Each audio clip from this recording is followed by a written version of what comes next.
¿Qué pa' quitar?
Bonjour, bonjour Église 180.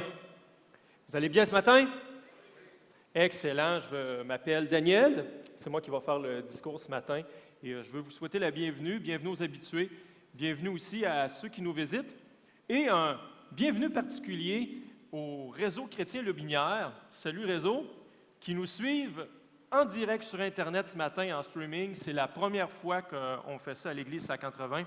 Alors, on est content que vous soyez là, le réseau, et je vais m'informer si vous avez été attentifs durant tout le discours par la suite. Le réseau chrétien Le Binière, pour ceux qui ne le savent pas, c'est un groupe de chrétiens qui se réunit sur la Rive-Sud une fois par mois à Saint-Apollinaire et les autres dimanches du mois dans les maisons. Alors, on est très liés à eux, l'Église 180, depuis le début.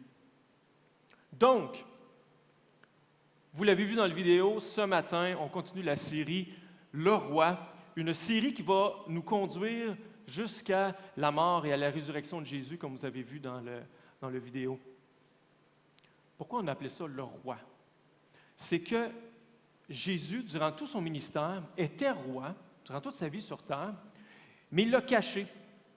Et durant sa dernière semaine, la semaine de Pâques, parce que la fête de Pâques dure 8 jours pour les Juifs, il a révélé au monde qu'il était roi. Et ce qu'on veut dans cette série-là, c'est regarder certains événements de sa dernière semaine, certains discours, certaines choses qui se sont passées qui nous montrent sa royauté et qui vont nous montrer aussi ce qu'il est venu faire sur la terre, c'est-à-dire mourir sur la croix. Ça va nous amener là. Donc, il est le roi. Et ce matin, plus particulièrement, le roi d'autorité. Ce que je veux qu'on regarde un matin, c'est comment un des événements qui s'est passé durant la dernière semaine de Jésus nous montre l'autorité de Jésus en tant que roi. Et l'autorité, on s'entend pour un roi, c'est quelque chose de vraiment important. Un roi qui n'a pas d'autorité n'est pas un roi. Je suis enseignant de profession et avant d'avoir ma formation et d'être enseignant, j'ai eu un petit contrat d'enseignement dans une école. J'enseignais l'éducation économique en secondaire 5, une tâche à 17 %, genre un cours par semaine. J'étais, si ma mémoire est bonne, le 12e prof de l'année. C'était au mois d'avril à peu près. Je suis resté là 1 mois et demi parce qu'après ça, j'ai eu un autre travail à temps plein, alors j'ai quitté. Et on m'a dit que j'étais celui qui était resté le plus longtemps. Des bons souvenirs, OK? Des bons souvenirs. Je me rappelle une fois, je vous raconte juste une chose, mais je pourrais vous en raconter plein. On est allé à la bibliothèque, et une bibliothèque, c'est supposé être un endroit calme, tranquille, ça lit, ça parle pas. C'était la foire, OK? Ça courait partout, ça se lançait des livres, ça jouait au ballon chasseur dans les rayons. Moi, j'étais là, « Hey, arrête! » Je partais de l'autre bord, ça courait partout. Aucune autorité, OK? C'était dégueulasse. Je me rappelle, il y en a un, il avait fait comme un mur de livres, là. Après ça, il a couru, puis il a foncé dedans, puis tout a revolé. C'était n'importe quoi, et j'avais zéro contrôle. Et là, il est rentré un étranger, je ne sais pas c'est qui, c'était même pas quelqu'un de l'école. Un monsieur, il arrive avec sa grosse voix et il dit « Hey, arrêtez! » Puis il est parti. Il était parti, il n'était même plus là, puis là, tout le monde, ils ont ramassé les livres, ils ont mis ça dans les rayons, ils sont retournés à leur place. Il a dit 2 mots, puis il a eu plus d'autorité que moi durant tout le cours. L'autorité, en passant aujourd'hui, je vais vraiment me dépeindre sur mon plus mauvais jour, là. Mon orgueil en prend un coup, mais ça va servir le discours. L'autorité, si tu n'en as pas, tu ne peux pas être roi. Tu ne peux pas être prof non plus en passant. Ça l'a changé. C'est plus comme ça. Donc, c'est très important l'autorité. Et Jésus va manifester son autorité le 2e jour de son arrivée à Jérusalem. Donc, en gros, la Pâque juive, c'est une fête religieuse, évidemment, où les Juifs doivent se rendre à Jérusalem, tous les Juifs, pendant 8 jours, et c'est pour fêter la libération de l'Égypte, okay, avec Moïse.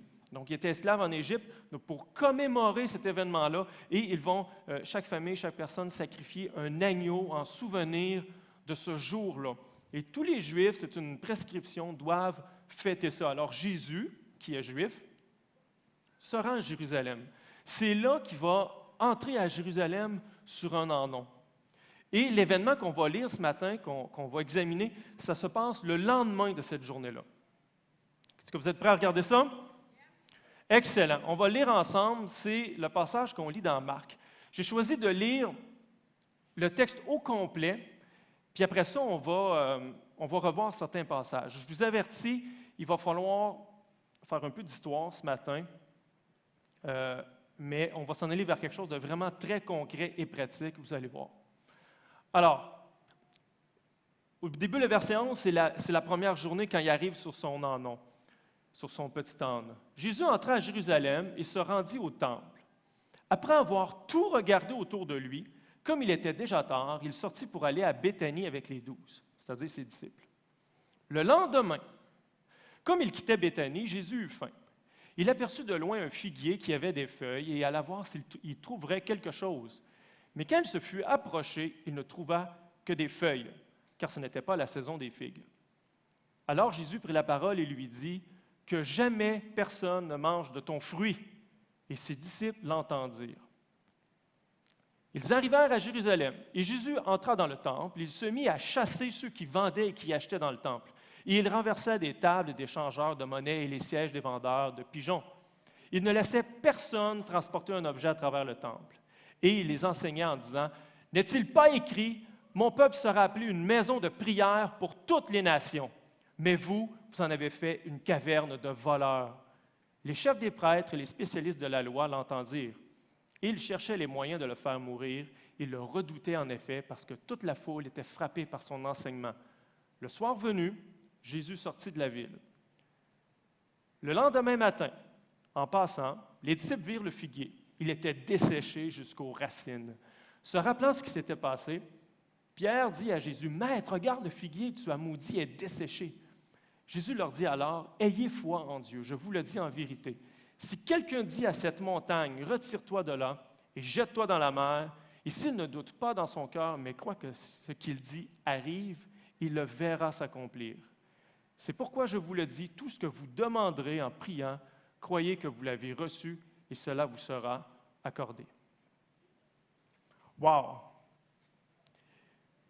On dirait que Jésus a mal dormi à Béthanie, hein?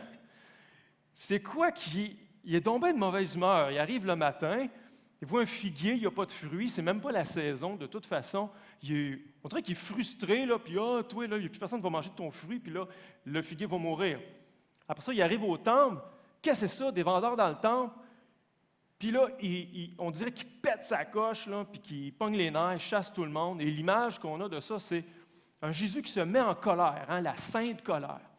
Pourtant, j'ai lu nulle part dans le texte que ça parlait de colère. Il semble s'être mis en colère, mais moi, je pense qu'il fait plutôt preuve, il démontre plutôt son autorité. On va relire tranquillement, puis on va s'attarder parce que juste comme ça, pour vrai, on dirait juste que Jésus purifie le temple, il n'est pas content, mais Jésus veut nous enseigner quelque chose de très important ce matin. Pour Jésus, là, il sait qu'il va mourir bientôt. Et les derniers enseignements qu'il fait, je pense que c'est les plus importants. Reprenons le premier verset. Jésus entra à Jérusalem et se rendit au temple. Après avoir tout regardé autour de lui, comme il était déjà tard, il sortit pour aller à Béthanie avec les 12. Ça, c'est une image, une peinture du 19e siècle de Béthanie. Vous pouvez voir, c'est plein de figuiers sur le chemin encore aujourd'hui, c'est ça, des figuiers. Donc, Jésus entra à Jérusalem, se rendit au temple et regarda tout autour de lui. C'est quoi qu'il voit? Il voit les vendeurs dans le temple. OK, les changeurs, c'est tout là, là. OK, il n'était pas caché, là, puis le lendemain, quand Jésus est arrivé, « Coucou, on est là! » Ils sont là, mais il ne fait rien, il ne pogne pas une nerf. Il sait qu'ils sont là, de toute façon, ils ont toujours été là. Mais il planifie son enseignement. Le lendemain, quand il va voir le figuier, ce n'est pas une surprise, c'est un enseignement qu'il fait. C'est tout planifié. Parce qu'il a tout considéré qu'est-ce qui se passait, puis il dit, OK, il faut absolument que je leur enseigne quelque chose, parce qu'ils sont vraiment, mais vraiment dans le champ. Et donc, Jésus va aller à Béthanie. En passant, pourquoi il va à Béthanie? Il faut comprendre, je l'ai dit tantôt, à Pâques, tous les Juifs vont à Jérusalem. Je ne sais pas si vous avez pensé à ce que ça voulait dire. Jérusalem, c'est une ville d'environ 35 000 habitants. Il y en a qui disent jusqu'à 60, mais on n'est pas sûr. 35-40 000 habitants. Quand c'est Pâques, là, il y a des Juifs qui viennent de toutes les régions, puis il y a des non-Juifs aussi qui viennent voir, parce que c'est le temps de faire du tourisme, puis d'aller voir de quoi ça a l'air. Hey, c'est spécial, c'est gros. Il y a du monde à Jérusalem. OK? On calcule qu'il pouvait y avoir jusqu'à 700 000 personnes à Jérusalem pendant la Pâques. Les plus conservateurs vont dire 200 000. Mais on parle d'une ville de 35 000. Là. Alors, il n'y a pas de place. C'est un petit peu comme, si on fait la comparaison avec le Québec, là, c'est comme la ville de Saint-Tite. Tu sais, Saint-Tite, là, on peut voir à l'image, c'est un petit village de rien, OK? De quelques milliers d'habitants. Mais pendant le festival Western de Saint-Tite, n'as-tu qui vont au festival Western de Saint-Tite? Au réseau, ils ont tous levé la main, je sais. C'est bondé de monde. Le village passe de 5 000 habitants à 700 000 habitants pendant le temps du festival. Il n'y a plus de place dans les rues. Quand ce n'est pas le festival, là, il n'y a pas un chat. Là. Il y a peut-être un chien qui se promène, c'est tout. Là. Pendant le festival, c'est bondé de monde. Il y a des kiosques, les vendeurs sont là. Tout le monde essaie de profiter de l'achalandage. Et là, c'est comme ça. Il faut imaginer un Jérusalem bondé.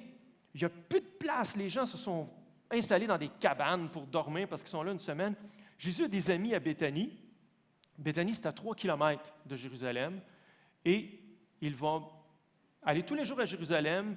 Il va retourner le soir à Béthanie. Le lendemain, il revient à Jérusalem. Et il voyage comme ça chaque jour, durant la dernière semaine, jusqu'à ce qu'il se fasse capturer. C'est ça qui se passe. Alors, Jésus a tout considéré. Et le lendemain, on va lire le passage encore. Je vais parler du figuier tantôt. OK? Alors, le lendemain, il se rend à Jérusalem. Et c'est là qu'il va faire son action vraiment d'éclat. Il entre dans le temple, il se mit à chasser ceux qui vendaient et qui achetaient dans le temple. Et il renversait les tables des changeurs de monnaie et les sièges des vendeurs de pigeons. Il ne laissait personne transporter un objet à travers le temple. OK. Encore là, il faut que je parle un petit peu de la culture pour qu'on puisse bien comprendre c'est quoi qui se passe. Les vendeurs, c'est des vendeurs d'animaux, d'agneaux, parce que tout le monde doit sacrifier un agneau. Et vous imaginez, tu sais, faire un long voyage avec ton agneau, OK, c'est long. C'est bien plus simple de l'acheter sur place. Et depuis des années, depuis toujours, il y avait des vendeurs d'agneaux, mais près du temple, sur le mont des Oliviers, par exemple. Mais récemment, ils se sont installés dans le temple. C'est plus payant. OK? Et c'est des agneaux qui sont préapprouvés, parce qu'ils sont parfaits. Alors, on n'a pas besoin d'amener notre agneau, on va sur place et on peut l'acheter. Les vendeurs font un profit incroyable. Les chefs du temple, ils se font graisser la patte pour que les vendeurs puissent vendre là, parce que c'est les meilleures places. Eux autres aussi, ils font plein de cash. Et finalement, les Juifs ont fait de la Pâque d'une fête religieuse une fête commerciale. Alors nous, heureusement, on ne fait pas ça de nos fêtes chrétiennes, là, mais non, c'est sarcastique. Les Juifs avaient fait ça. Et des moutons, là, des agneaux, là, il y en a, là. OK? Moi, quand l'image qui me vient en tête quand je pense aux vendeurs dans le temple, c'est l'image que j'ai de Jésus de Nazareth. Jésus, là, il arrive, là, il pogne les nerfs, il dit « Quoi que c'est ça, des vendeurs? » Puis là, il pogne un bâton, puis bang, bang, jette tout à terre, renverse une table, botte un mouton, il s'en va, jette les pigeons à terre, puis là, les apôtres, ils rient, « Ouais, c'est le fun, l'argent tombe à terre, le monstre ramasse l'argent. » Puis là, c'est fini. C'est grand à peu près comme la scène ici, c'est tout. C'est impossible que ce soit passé comme ça. C'est impossible. Le temple est trop grand. Regardez, c'est une image de la ville de Jérusalem. Le gros bloc que vous voyez en haut, c'est le temple.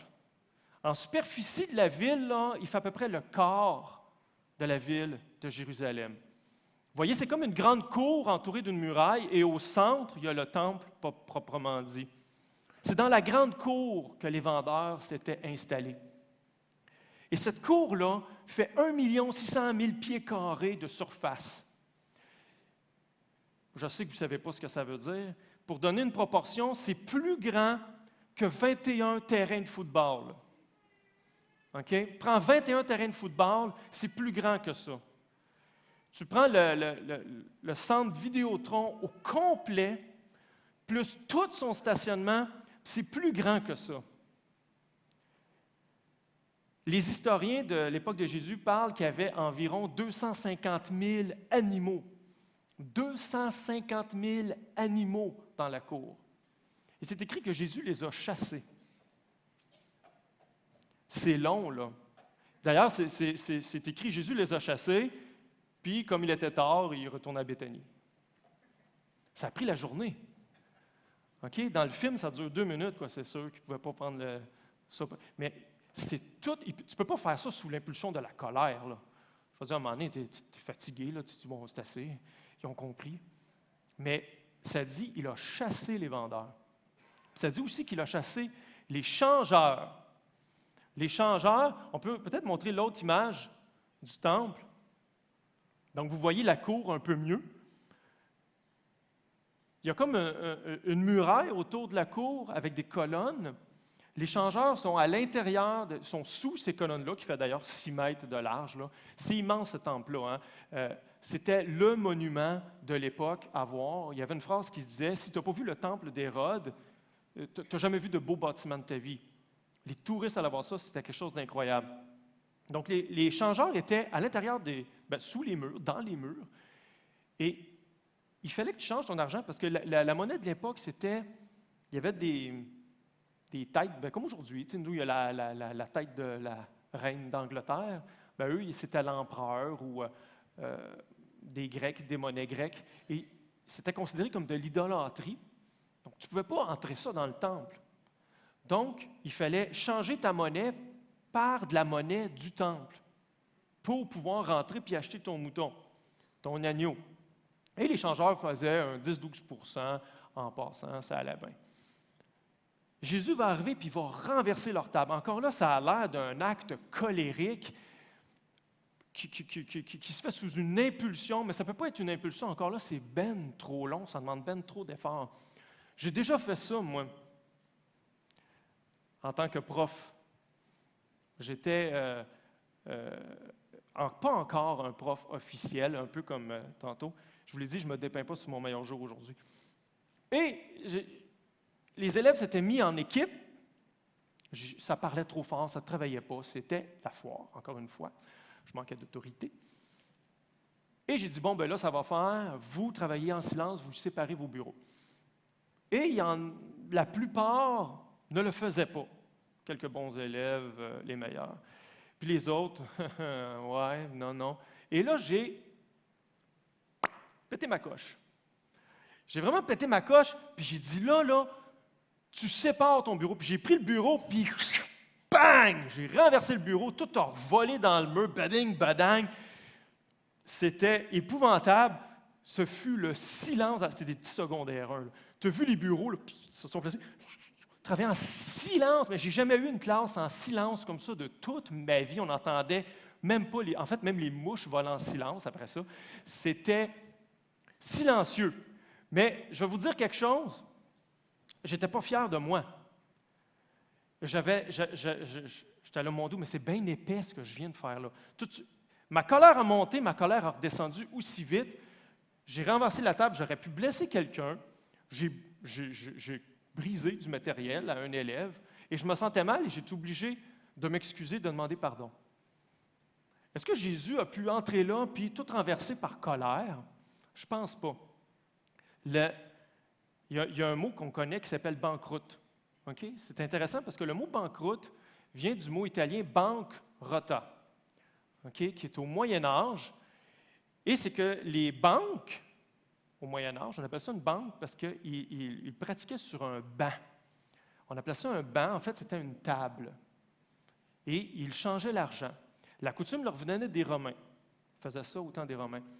Et quand banqueroute, ça ne veut pas dire qu'ils ont fait faillite. Banqueroute, ça veut dire qu'ils n'ont plus le droit de pratiquer leur métier de changeur parce qu'ils ont été malhonnêtes, qu'ils ont fait une fraude, quelque chose comme ça. Et savez-vous ce qu'on faisait pour démontrer publiquement qu'ils n'avaient plus le droit de pratiquer le métier de changeur? On renversait leur table devant le public. Et je pense que Jésus, c'est ça qu'il fait. Il ne pète pas une coche, il manifeste son autorité sur le temple. Il renverse les tables en disant « Tu n'as pas le droit d'être là. Tu n'as plus le droit, tu es un voleur. » Il manifeste son autorité sur le temple. Et ça, c'est énorme, là. Okay, il y avait des gens qui étaient les chefs du temple. Et d'ailleurs, le lendemain, quand Jésus va revenir au temple, parce qu'après ça, il revient comme si de rien n'était. « Bonjour tout le monde, c'est encore moi. » Et les chefs vont aller le voir et ils vont dire « Mais par quelle autorité tu fais ça? » Ils reconnaissent qu'il prend autorité. Jésus prend autorité sur le temple. Mais pourquoi il fait ça? Il ne fait pas ça juste pour purifier le temple. Il fait ça pour nous enseigner quelque chose. Et c'est son enseignement qui va le dire. Et c'est là que ça devient vraiment pratique. Lisons son enseignement. Et il enseignait en disant, « N'est-il pas écrit, mon temple sera appelé une maison de prière pour toutes les nations, mais vous en avez fait une caverne de voleurs. » OK. Il y a deux choses là-dedans. Deux reproches. Premièrement, le temple, ça devrait être une maison de prière pour toutes les nations, puis ça n'en est pas une. Deuxièmement, le temple, ça ne devrait pas être une caverne de voleurs, puis ça en est un. Ça en est une. OK, qu'est-ce que ça veut dire? C'est deux citations que Jésus fait de l'Ancien Testament, du prophète Ésaïe et du prophète Jérémie. Quand il dit, mon temple est une maison de prière pour toutes les nations. Le « pour toutes les nations » est très important. Parce que dans Ésaïe, ce qu'il veut manifester par là, c'est que tout le monde peut venir adorer Dieu. Parce qu'à l'époque, si on voulait entrer en relation avec Dieu, il fallait aller au temple. Le temple représentait la présence de Dieu. Si tu voulais entrer en relation avec lui, tu devais aller au temple. Et les non-juifs, les autres nations, il y avait juste un endroit où ils pouvaient aller. C'était dans la grande cour, autour du temple, à l'intérieur des colonnades. Mais c'est quoi qu'on a mis là? Un paquet de vendeurs, de changeurs, puis 250 000 animaux. Pensez-vous que toutes les nations peuvent venir adorer là? Les Juifs, eux, il y avait leur petit endroit réservé à l'intérieur du temple, mais pas les autres. Et ce que Jésus condamne, Ce qu'il reproche, c'est qu'ils font obstacle à l'adoration. Ils font obstacle à la relation. Les vendeurs qui sont présents dans le temple empêchent les autres de venir adorer, de venir prier. Vous me suivez?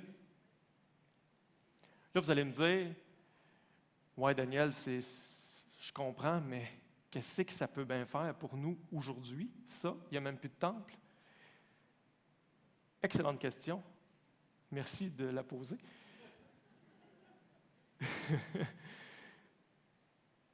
Voyez-vous, quand Jésus est mort sur la croix, le temple est devenu obsolète, il est devenu dépassé.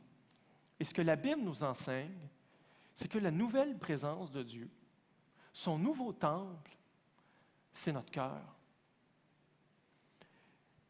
Et c'est là qu'on peut se demander, en toute sincérité, est-ce qu'il y a quelque chose dans ma vie qui fait obstacle à ma relation avec Dieu? Est-ce qu'il y a des choses, des actions, des pensées, des sentiments qui viennent m'empêcher d'avoir une relation avec Dieu, de l'adorer, puis de réaliser ma véritable raison de vivre, parce qu'on a été créé pour être en relation avec Dieu.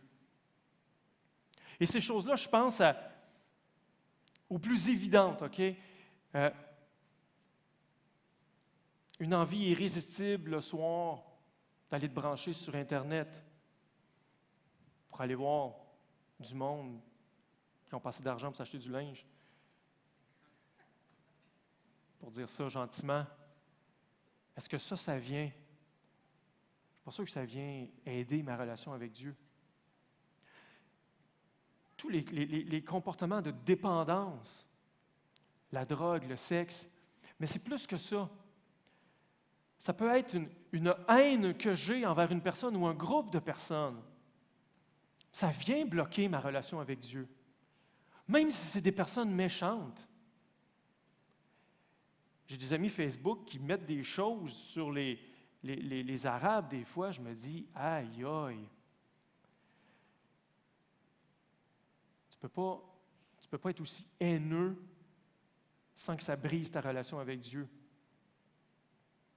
Une rancune, quelqu'un t'a fait du tort quand tu étais jeune, ça peut être quelqu'un de ta famille, et tu gardes une rancune dans ton cœur qui t'empêche d'avoir une relation avec Dieu.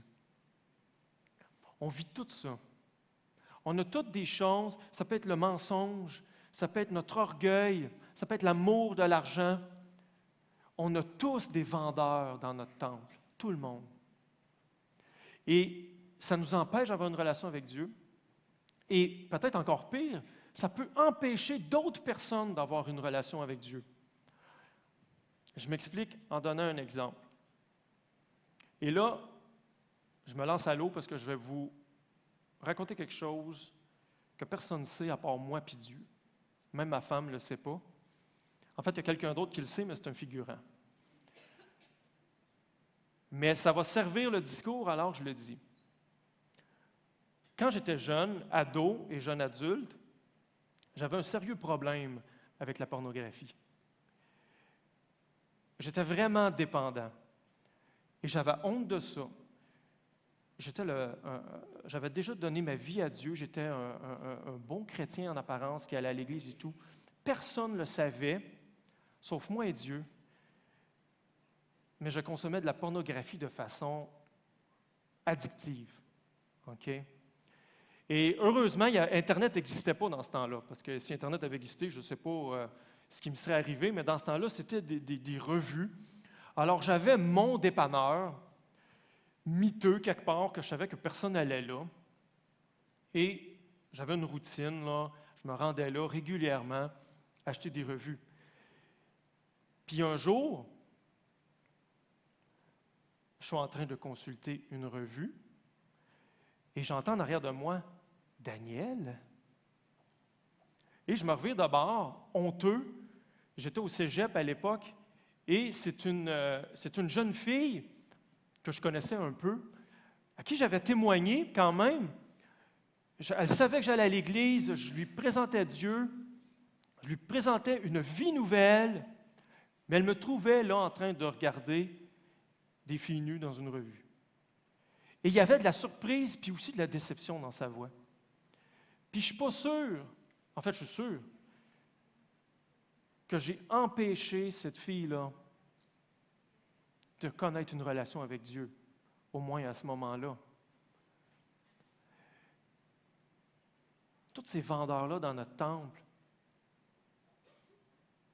coupent notre relation avec Dieu, coupent la relation de l'humanité avec Dieu.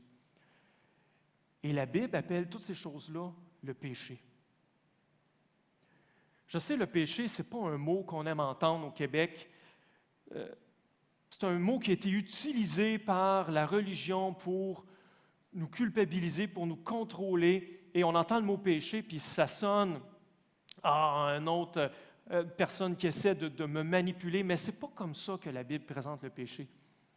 Le péché n'est pas là pour qu'on culpabilise. Le péché est là pour qu'on réalise qu'on a un problème dans notre temple, qu'on a un problème dans notre cœur, puis que Jésus il est là pour le purifier. Mais nous, intelligents comme on est, on cherche toujours d'autres solutions. OK? On va chercher, oui, à se purifier ou à devenir, OK, on va être correct devant Dieu, mais au lieu de se tourner vers Jésus, on a tous le même réflexe, parce que ce n'est pas culturel, c'est humain, c'est de faire de notre cœur une caverne de voleurs. C'est ce que les Juifs ont fait, et c'est ce qu'on fait. Et qu'est-ce que ça veut dire, ça, une caverne de voleurs? Pour vrai, je pense que c'est une des citations de Jésus les plus massacrées de toutes. J'entends des affaires du genre il ne faut pas vendre des choses dans nos églises. Ça n'a aucun rapport, mais vraiment, pour comprendre, il faut aller voir la citation de Jérémie, parce que Jésus cite Jérémie. On va les lire, vous allez voir, vous allez comprendre, ça s'éclaire vraiment. Qu'est-ce que Jérémie a dit? C'est comme Dieu qui parle par l'intermédiaire de Jérémie. Il dit, « Quoi? Vous vous permettez de voler, tuer, commettre des adultères, prêter serment de façon hypocrite, faire brûler de l'encens en l'honneur de Baal, c'est un autre dieu, un faux dieu, suivre d'autres dieux que vous ne connaissez pas. » Ici, c'est juste une liste pour dire, vous commettez des péchés. OK? Puis vous venez vous présenter devant moi, dans ce temple auquel mon nom est associé, et vous dites, « Nous avons été délivrés. » Et c'est pour commettre toutes ces horreurs. Est-il à vos yeux une caverne de voleurs, ce temple auquel mon nom est associé? Moi-même, je constate que tel est le cas, déclare l'Éternel. Israël, c'est un pays de roches et de montagnes rempli de cavernes. Et à cette époque-là, les criminels, les voleurs, les tueurs, ils faisaient leurs crimes. Ils étaient vulnérables là, quand ils faisaient leurs crimes. Et quand ils avaient commis leurs crimes, ils se réfugiaient dans les cavernes. Les voleurs, tout ça, les criminels se réfugiaient dans les cavernes. Et là, ils étaient inatteignables, ils étaient invulnérables. On ne pouvait pas les trouver, on ne pouvait pas les atteindre. Ils étaient à l'abri. Et Jérémie puis Jésus comparent le temple à une caverne de voleurs. Autrement dit, tu viens au temple, tu viens faire tes sacrifices, puis tu reviens de bord, puis tu continues de faire des péchés, puis tu penses que tu es correct parce que tu as fait des sacrifices. Tu fais de mon temple une caverne de voleurs, tu vas là pour être à l'abri du péché, mais ce n'est pas comme ça que ça marche. Tu es encore un pécheur. Et de nos jours, on peut faire la même chose. Oui, mais moi, je vais à l'église. Je vais à l'église, fait que je suis correct. Je loue le Seigneur. Je lis ma Bible. Je prie avant de manger chaque fois. Peut-être pas au déjeuner, mais le dîner puis le souper, je prie toujours. Je prie avant de me coucher, puis quand je m'endors, je finis le lendemain matin pour être sûr d'être correct. Je vais être correct. Je vais même dans des groupes de connexion. Et on s'imagine que parce qu'on fait tout ça, ben, on est purifié, on est correct, on est OK. Mais ça, toutes ces actions-là, sans la purification, ça s'appelle la religion. Tu n'es pas OK. Et le pire, je pense, c'est qu'en plus, on pense tellement que c'est ça qui est important. Toutes ces actions-là qui sont bonnes en passant, que je veux faire, mais qui ne sont pas la base, qui ne sont pas suffisantes. On pense tellement que c'est ça l'essentiel qu'on va même promouvoir ça et essayer de purifier les autres comme ça. Il y en a qui ont des enfants qui sont grands, puis là, ils vivent, ils ne sont pas mariés, puis là, ils asticotent leurs enfants. Il faut que tu te maries. Il faut que tu te maries pour être correct. Il faut que tu te maries. C'est caverne de voleurs. Toutes les manifestations les plus évidentes, je pense, c'est contre l'homosexualité ou contre l'avortement. On en voit beaucoup. C'est quoi ça, dans le fond? Je manifeste pour que tu ne te fasses pas avorter. Je ne veux pas que tu te fasses avorter parce que c'est péché que tu te fasses avorter. Mais ça ne va pas mettre la personne à l'abri, ça, qu'elle ne se fasse pas avorter. On n'attaque pas le problème du bon bord. On essaie de corriger des comportements quand c'est le cœur le problème. Qu'est-ce que ça va faire si la personne décide de ne pas se faire avorter, si son cœur n'a pas été purifié? On n'a pas réglé le problème. Mais si son cœur est purifié, ses comportements vont changer. En passant, j'ai pris l'exemple de l'avortement comme ça au hasard.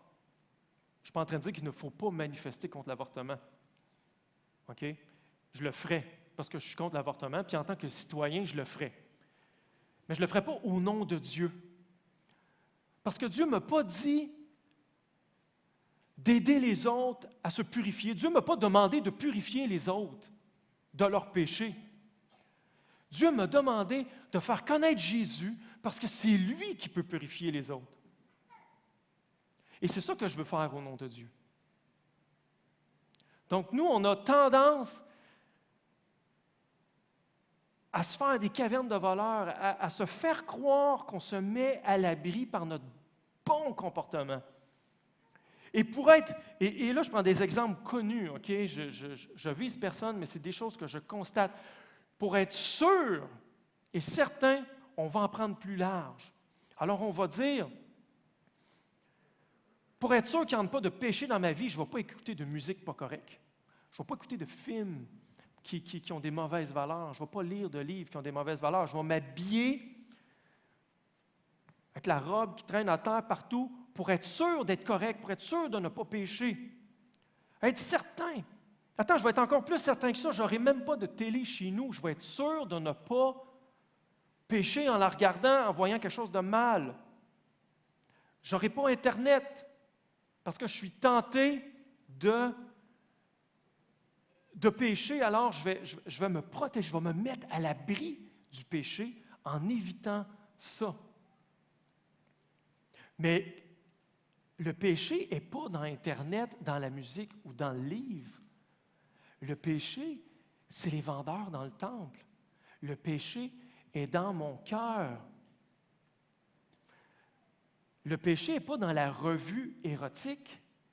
Quand même que je brûlerais tous les dépanneurs autour de ma maison à 100 km pour ne pas avoir accès à des revues, puis que je couperais Internet, ma convoitise du sexe est encore là. Comprenez-vous, je ne peux pas me mettre à l'abri du péché. C'est une caverne de voleurs et ça ne marche pas.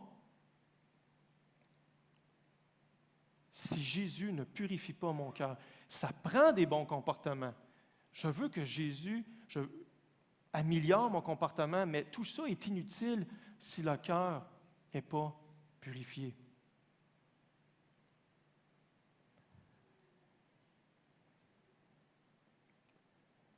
Et nous, on pense le contraire. Et ce que ça fait, c'est qu'on a l'air de des bonnes personnes, mais qu'on est mort.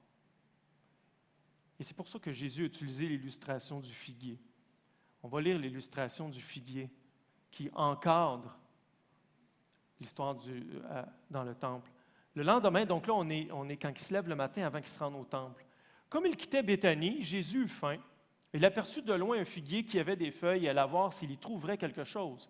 Mais quand il se fut approché, il ne trouva que des feuilles, car ce n'était pas la saison des figues.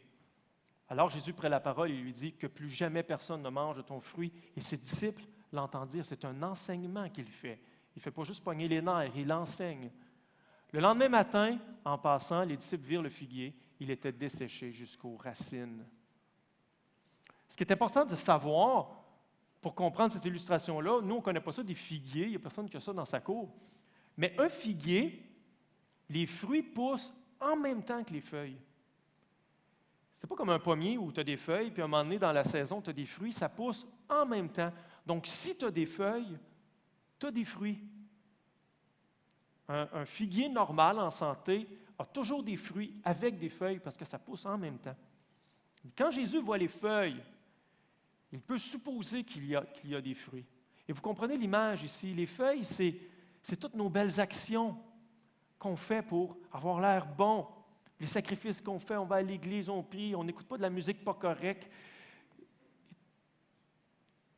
Mais Jésus arrive, il tasse les feuilles, il regarde en dedans, puis il n'y a rien. Il n'y a pas de fruits. Ce n'est pas réel. C'est un mensonge, c'est un figuier hypocrite. Et ce figuier-là est mort et sec. Et le danger, c'est de croire que parce qu'on va à l'Église, parce qu'on fait plein de bonnes actions, parce qu'on se protège du péché, parce qu'on pense que le péché est à l'extérieur, alors que le péché est à l'intérieur de nous. C'est Jésus qui dit ça. Dans Marc 6, vous lirez ça. Le péché est à l'intérieur de nous. Nous, on travaille fort pour enlever le péché, mais ça ne marche pas. Et la raison de ça, c'est parce qu'on n'a pas autorité sur le péché. On parle d'autorité ce matin. Je peux, si je le veux, faire plein de bonnes actions et éviter les mauvaises actions. Je peux faire ça, c'est dans mon pouvoir. Mais il y a une chose que je ne peux pas faire. Enlever le péché de mon cœur, de mes pensées. Je n'ai pas l'autorité pour le faire. La Bible dit que je suis esclave du péché. Mais la bonne nouvelle, c'est que je connais quelqu'un qui a autorité sur le péché. Il a voulu le démontrer cette journée-là en chassant les vendeurs du temple. Et je vais m'apprêter à conclure. Les musiciens, vous pouvez approcher. Jésus, lui, il a l'autorité. Il est le seul dans l'univers qui peut purifier ton cœur, qui peut enlever le péché de ta vie. Il est le seul qui peut le faire. Qu'est-ce qu'on va faire avec ça? J'aimerais qu'on termine la lecture. On continue. Se rappelant ce qui s'était passé, Pierre dit à Jésus, « Maître, regarde, le figuier que tu as maudit est desséché. » Jésus leur dit alors, « Ayez foi en Dieu. Je vous le dis en vérité, si quelqu'un dit à cette montagne, « Retire-toi de là et jette-toi dans la mer », et s'il ne doute pas dans son cœur, mais croit que ce qu'il dit arrive, il le verra s'accomplir. C'est pourquoi je vous le dis, tout ce que vous demanderez en priant, croyez que vous l'avez reçu, et cela vous sera accordé. Chaque fois que Jésus mentionne ça, tout ce que vous allez demander vous sera accordé, c'est toujours dans un contexte où il parle de purifier notre cœur. Jésus ne veut pas qu'on prenne une montagne puis qu'on la jette dans la mer. C'est juste un exemple. OK? Jésus dit qu'il peut tout faire. Et nous, quand on lit ça, on se dit « Hey, yeah, je peux lui demander plein d'argent, je peux lui demander plein de femmes, je peux lui demander ce que je veux. » Mais normalement, ce que je veux, c'est être heureux. Normalement, ce que je veux, c'est que ma vie ait un sens. Et pour ça, il faut que je reconnecte ma relation avec Dieu parce que j'ai été créé pour être en relation avec Dieu. Jamais je vais pouvoir avoir une relation avec Dieu tant que je vais avoir des vendeurs dans mon temple. Le péché dans mon cœur m'empêche d'avoir cette relation-là. Et ce matin, Jésus te dit, si tu crois, et si tu le demandes, je peux le faire. Jésus a l'autorité de purifier ta vie, de faire de toi une personne pure devant lui, qui peut entrer en relation avec Dieu, de faire de toi quelqu'un qui va vivre dans la présence de Dieu pour le restant de l'éternité. Il est la seule personne qui peut le faire, qui peut changer ta vie ce matin. La seule chose à faire, c'est aussi bête que de lui demander. Tu peux le faire dans ton cœur. Seigneur, chasse le péché de ma vie, purifie-moi. Si tu lui demandes, si c'est vraiment ce que tu veux, il ne dira jamais non.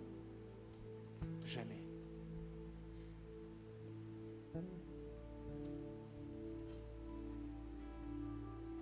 Dieu va te justifier devant lui. Tu vas être parfait. Et je suis sûr qu'il y en a beaucoup ce matin qui l'ont déjà demandé à Dieu. Vous avez déjà demandé à Dieu de purifier votre cœur. Vous avez cru qu'il avait l'autorité pour le faire, qu'il pouvait le faire, et c'était votre désir de le faire. Mais malheureusement, il y a encore des péchés dans nos vies.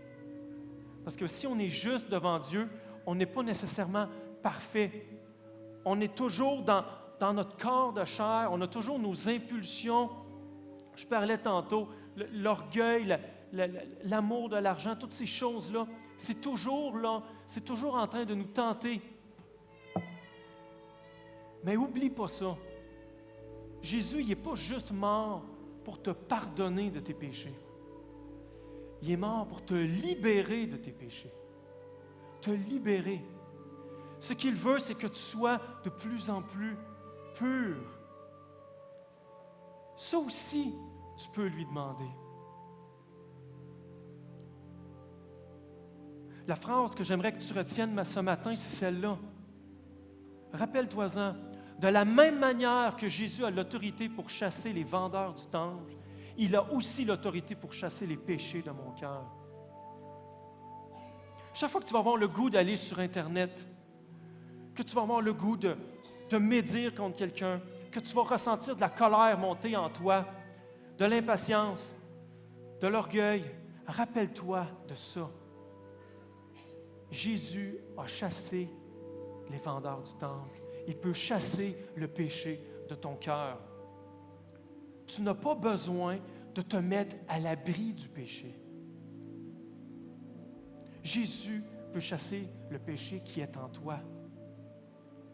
Et si je vous ai raconté tantôt que quand j'étais jeune, je consultais des revues pornographiques, je me jette à l'eau, puis je dis ça parce que j'en ai vraiment honte, mais je le fais uniquement parce que ça peut être un encouragement pour vous. Parce qu'aujourd'hui, je suis libéré de ça. Aujourd'hui, si je vois une revue dans un kiosque, croyez-le ou non, ça me lève le cœur, ça me dégoûte. C'est plus fort que de dire « je vais me mettre à l'abri du péché ». Jésus a transformé mon cœur. Je n'ai plus le goût. Je suis une nouvelle personne, je suis transformé. Je n'aurais jamais pu faire ça par moi-même. Et je te le raconte parce que je veux que tu crois que Jésus peut transformer ton cœur à toi aussi. Les luttes que tu vis chaque jour, remets-le à Dieu. Crois qu'il peut te libérer de ça. Il peut te libérer de la convoitise, de l'amour, de l'argent, de n'importe quoi.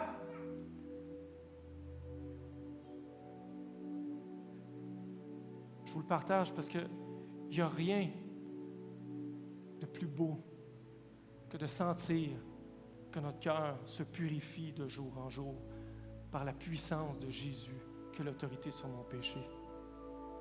Et je veux que vous goûtiez à cette joie-là.